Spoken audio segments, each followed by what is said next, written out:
Bom, gente, tudo bem? É, Na aula de hoje, eu quero falar.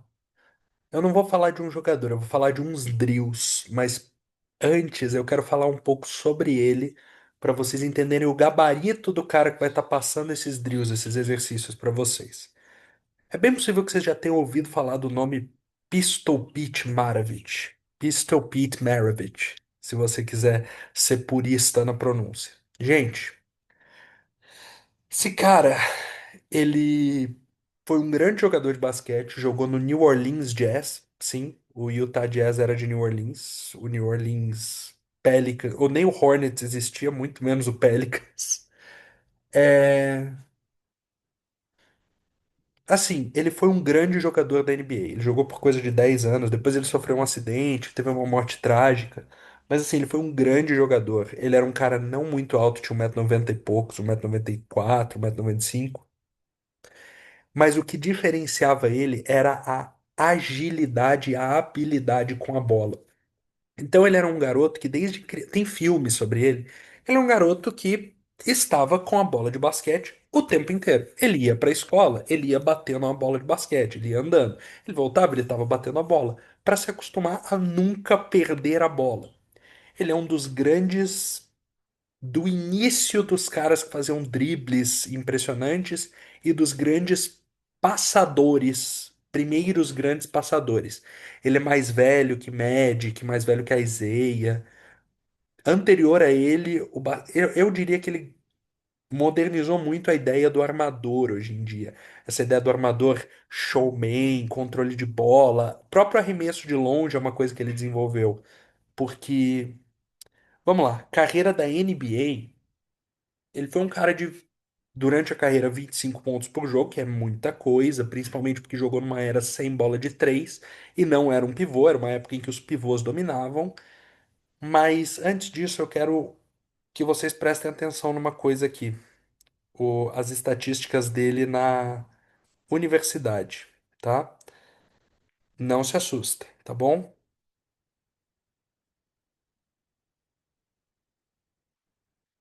Essa aqui é a média de pontos, tá? Ah, mas será que ele jogou pouco jogo em 83 jogos? Então olhem aqui, gente, ó, 26 jogos, 43,8 pontos por jogo. 26 jogos, 44,2. 31 jogos, 44,5. 40 pontos por jogo, arremessando 40 e poucos por cento. De 80, 70 75 e 77% de arremesso de lance livre, que não é uma coisa que a gente consideraria excelente hoje em dia.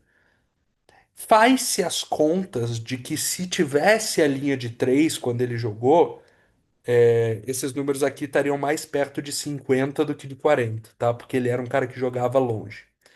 Então, gente, é o cara que sabe, tá? Ó, vamos ver aqui as alturas: 1,96 m, 89 quilos. Então, o cara alto, magro, teve o crescimento meio tarde e foi um dos primeiros caras a fazer as coisas. Então, vamos ver um pouco sobre os drills que ele recomenda e do que ele fazia. Eu vou começar aqui. Esse aqui é um programa, inclusive, para quem fala inglês. Eu não sei se tem legendado em algum lugar, mas para quem fala inglês tem tudo no YouTube. Red on Round Ball. Red Auerbach, grande técnico do Celtics da década de 60, um deca campeão, sei lá. Ele começou como técnico, depois ele virou dirigente do time.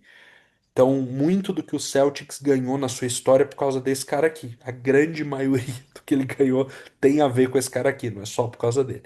Mas foi um dos grandes técnicos, né? Temos aqui o Pistol Pete, driblando a bola. Quero só que vocês percebam esse drible baixinho. Esse aqui é o Red, né? Eu não vou colocar o áudio do que eles estão falando, porque eu quero que vocês foquem nos dribles. Mas quem quiser assistir, tá aqui, o Red on Round Ball. É, muita coisa que ele faz é sobre a coordenação. Aqui ele está falando sobre como você tem que a bola virar uma extensão da sua mão, uma coisa que só acontece com treino. Aqui ele começa um primeiro drill de coordenação. Quero que vocês prestem atenção no que ele vai fazendo. Ó, presta atenção em como o pé dele não se mexe. Ó a coordenação. A bola vai no meio e volta, vai e volta, vai e volta. E aí vai aumentando a velocidade. Isso aqui é altamente perigoso, né? Principalmente todos vocês estão pensando a mesma coisa que eu aqui, né? É, é. Ó a velocidade com que ele está jogando isso. E o pé não mexe. Isso, gente, na época que eu dava os treinos, eu falava: essa aqui é a bola de basquete. Apresentava ela para vocês. Você tem que ter intimidade. Você consegue identificar uma pessoa que treinou muito basquete, uma pessoa que não treinou, pelo. Eita. Pela. Como ela lida com a bola. Se a bola parece um corpo estranho ou se a pessoa se sente confortável com a bola de basquete na mão. Seja passando, seja normalmente driblando, mas tem um vídeo dele de passes também, mas aqui a gente vai focar nos de drible. Então, ó, a velocidade. Isso aqui é tempo. É horas e horas e horas estando familiarizado com a bola de basquete. São os microcálculos que o seu cérebro faz. Se eu jogar ela aqui, colocar tanto de força, ela vai parar aqui, nessa direção, vai para lá. Se eu fizer isso, vai isso. E são coisas que você não sabe que vai fazer racionalmente. Você não pensa, aqui ela está batendo a tantos graus, então ela vai sair para cá.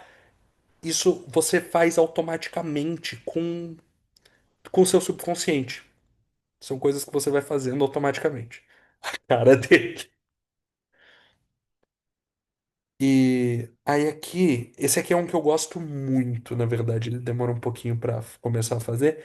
Gente, isso de pegar a bola, girar ao redor da canela, girar ao redor do seu tronco, ao redor da cabeça, alternando, mudando os lados, também são excelentes drills. Mas olha o que ele vai fazer. Isso aqui é ele só se preparando. Segurar a bola na altura do seu joelho, soltar, bater palma na frente e pegar a bola atrás antes dela cair no chão.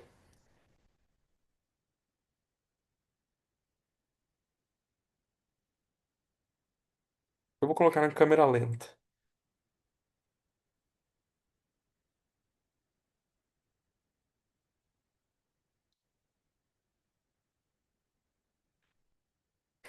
E aí ele dá um giro a mais, né?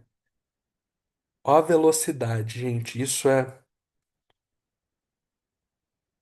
tudo drill que você pode fazer em casa. A maioria desses drills aqui você só precisa de uma bola e de chão. Você não precisa de mais nada para fazer isso. Aí aqui, duas bolas. Gente, por que que você treinaria com duas bolas se você só vai usar uma no jogo de basquete? Porque se você consegue fazer com duas, uma vira segunda natureza. Você nem olha. Primeiro, você está treinando as duas mãos ao mesmo tempo e você não tá nem pensando quando você tá com uma. E aí, aqui ele já começa num um pouco mais avançado, mas você pode começar batendo as duas bolas parado ao mesmo tempo. Ai, mas elas vão ter pesos diferentes. Claro, nem, não vai ter duas bolas infladas exatamente igual nunca no mundo. E aí você controla. Começa a controlar mais força em uma, menos força na outra. Aí você começa a andar, dar a volta, fazer isso sem olhar para a bola. Você vai escalando, bater elas alternadas. A partir do momento em que você consegue andar batendo alternada, mudando um pouco alternada, um pouco as duas juntas, você começa a conseguir fazer coisas assim. Primeiro, a altura que ele está driblando, a bola nunca passa do joelho dele. Ó, passa ao redor da perna, passa ao redor da perna, vai fazendo um oito com as duas. E isso vai te tornando a vida mais fácil. Gente, tudo aquilo que eu converso aqui com vocês de tática, de enxergar o jogo, só dá pra fazer se esse tipo de coisa já está. Porque é aquilo, se você tá tendo que se preocupar em bater a bola pra ela não bater no seu joelho e sair, você não tá olhando o jogo. É alguém que cortou pra cesta e você não viu, perdeu um passe fácil. É alguém que correu um contra-ataque e você não viu. É alguém que se posicionou bem e você não passou. É um defensor que se comprometeu tentando roubar a bola e você não aproveitou. Tudo isso é básico. Todas essas habilidades, elas têm que ser usadas para a gente conseguir ir para a parte tática. É, aqui. Aqui eles vão demonstrar um negócio que é a saída rápida. Então, por exemplo, ó, por quê? Ó, o defensor acha que vai conseguir roubar a bola. Olha o que ele faz. Ele dribla rápido. Conseguir driblar baixo é uma vantagem tremenda. Quanto mais baixo você consegue driblar, menos tempo a bola tá no ar. E bola na sua mão, ele não vai roubar nunca. Ninguém vai roubar a bola enquanto ela tá na sua mão ou enquanto ela tá no chão. Tem que roubar. No chão até dá, mas assim, quanto mais baixo você tá, menos é o tempo dela sair da sua mão até voltar. Quanto mais alto você tá, mais fácil é de roubar a bola de você. Então por isso que os grandes dribladores de bola estão sempre baixinho, sempre baixinho, sempre baixinho. E isso aqui é um dos iniciadores, né? E aí a gente posteriormente eu posso falar de crossover. Aqui a gente chega, começa a falar de Tim Hardaway, começa a falar de Isaiah Thomas, chega em Allen Iverson, depois chega em Curry, Chris Paul, Kyrie Irving, caras que foram adicionando mais show. Mas o básico é esse, cara.